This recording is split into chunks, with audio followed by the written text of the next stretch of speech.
how to make an RGB spotlight. Basically, it's not real hard. It's very easy actually. I get these RGB modules, LED modules. They're 12 volt, so no resistors. If you have a 12 volt power supply, they're ready to go. You can get these from holidaykoro.com or cheapdmx.com. They're real big Christmas decoration guys. They've got their own stores and stuff. They're just like us, except they do Christmas. These things are sealed. It's resin, so they're weatherproof, ready to go. They got mounting tabs right here on the ends.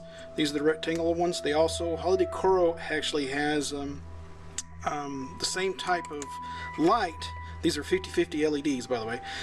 They have the same type of LEDs, but they're in a square package about this big, which makes it really great for putting inside maybe like a 2-inch PVC pipe. You probably get 1.5 inches, I bet. That's the light themselves. And usually that's an individual module. Usually they come in strings of up to 20 already attached. Here's 4 right here. Sometimes you get them like a sample pack or whatever, and they may be loose ones like this. But they all work fine. They all work fine. So basically, I use about 5, and this right here is a DMX module. All right, this is the little controller that allows you to turn this into a DMX light. These are very cheap. Originally, I think they were only like $3. They've gone up since then, but they're still not that bad. They're anywhere from $6 to $8. So these LED modules are about a little over $1 to $1.30 a piece.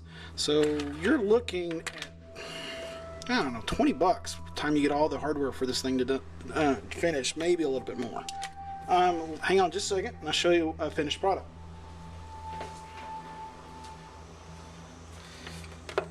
This is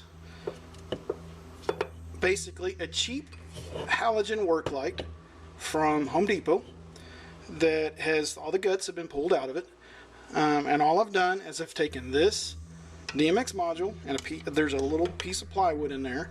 All right, I've hot glued this box to the back of it like this. All right, it's underneath all the LEDs you see there. Now the LED modules wouldn't fit. This is a 250 watt workforce light from Home Depot. All right, the 500 would probably be a little bit better because they're bigger, but this fits pretty good. The only problem was these tabs. The tabs wouldn't fit. When I went in there, they were just too long. So all I did was just snipped off the ends. I hot glued them to the other side of the PVC board, put it in there, and then it all fits nice and snug. You can see right there these were already came prepackaged and already, like this string, these were already all connected, so I didn't have to solder them together. You can if you want. All right, so if they come individual, just solder them together. That little green thing right there, that's the line that's going back, and it's hooked up to the DMX module. The DMX has basically this is the output where it goes out to your lights, and this is the power, and over here power. And this is the input, the signal for your DMX signal. So this is what's going to come out of the housing and going off to your computer. And this is what hooks up to the LED lights. And they're actually really easy because basically right there, it's that's your power. All right, and then you got the red, the green, and the blue. All right, same thing here almost. Yellow is power on this one, and then you got, red, green, and blue. So basically hook them up and off you go. I keep talking about a thing called a Mega Ball. The Mega Ball, RGB Mega Ball, is a Christmas ornament that the Christmas guys make, and it's in a big acrylic globe. If you go to holidaykoro.com, he's the one that makes those, and he provides all the parts to build them. Well, he has an instruction, a PDF with instructions on how to build them. This is the exact same thing, just instead of using 3 modules inside of an acrylic globe, I use 5 modules inside the halogen work light, and it ends up working out pretty good. Now the cable in the back is nothing more than a Cat 5 network cable. All right, nothing fancy at all. He talks about this in the PDF also, about how to hook it up. All right, it's no big deal. So that's basically the guts, the parts, right? It's very easy. Anybody can really do this. Just follow the directions and do it. I mean, you don't have to really know much of anything. If you don't, I have a bench power supply, and I also have converted computer power supplies to provide my 12 volts of power. But if you don't want to mess with that, those same websites have sealed, weatherproof 12 volt power supplies, about 3 to 4 amp power supplies, and they're about yay big. I don't know if you can see that, about yay big, and about, I don't know, 1.5 inches wide, thick, all the way around. Just a little bitty brick. They're very small. They're not very big, and like I said, and they're waterproof. And let me show you how this hooks up.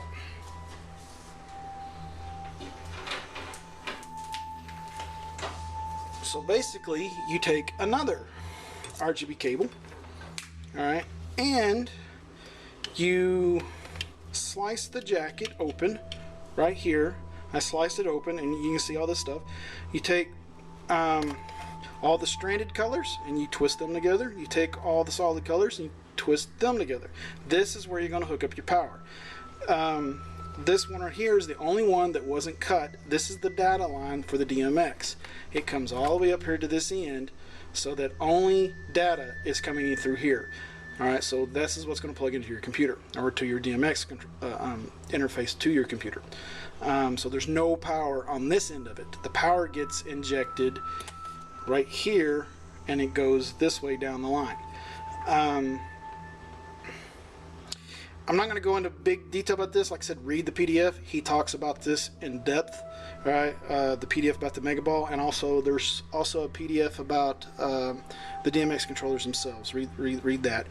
I'll do a better instruction on this later, maybe. Let me stop the video here, and I'll take this thing outside. I don't have the computer that runs Vixen and VSA right now. It's down at the moment, but this little DMX controller has a standard little test run that it does, and it'll just cycle through all the different colors. So I'll take this outside, I'll hook this up and allow you to see how much light you can get out of one of these things. Alright, so give me a moment and we'll be right back. Alright, here we are outside. It's plugged in and running. Power supply is all the way back there, and I don't know how well this is going to show up, so let's see how this works. Let me turn this light off, and then you can see it.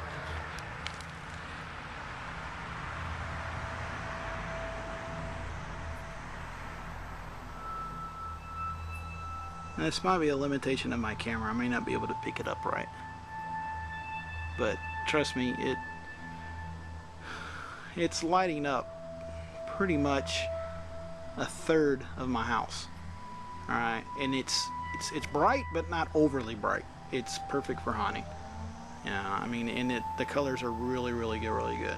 Let me get around the front. You can see it cycle through in the front. This may be too much light. Kind of get to the side.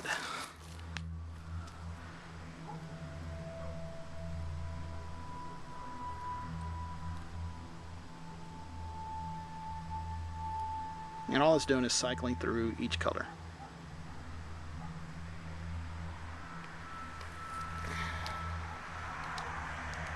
Let me see if I can pull it up close to a garden statue so you can kind of see what's going on.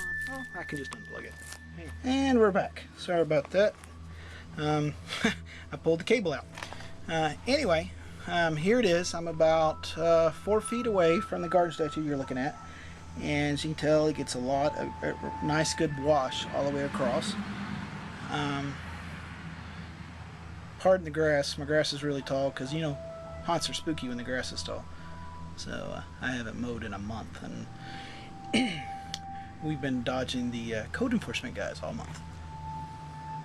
Anyway, hope you like it. I'll let it sit here and cycle a few times, let you guys see what it looks like.